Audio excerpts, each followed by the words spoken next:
Welcome to the Banker Lamp. Please enjoy the video. You start by confirming the essentials. Pet Simulator 99 is open, you're logged in, and you meet the token requirements. Next, go straight to the index token spawn area or open your inventory slot to reveal available tokens. Once you see an index token, hover to read its tier and cost. This tells you why to pick it now versus later. Make sure to have required currency. If not, farm for coins briefly, then return to claim the token. Once you've selected the index token, examine its modifiers, rarity, boosts, and cooldown because they determine impact. After that, pick the target pet or index slot. This step matters since tokens often bind upon use. Then activate the token, watching on-screen confirmations and cost deductions so you don't overspend.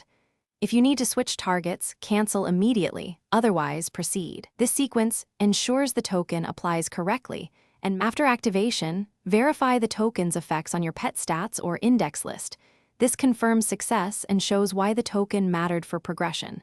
If effects do not appear, don't panic. First, check server sync by reopening the game or switching servers, and then try again.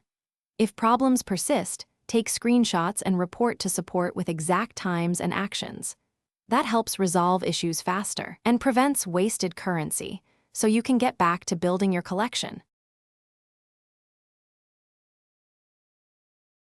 Thanks for watching. If this was helpful, leave a like and consider subscribing. See you next time.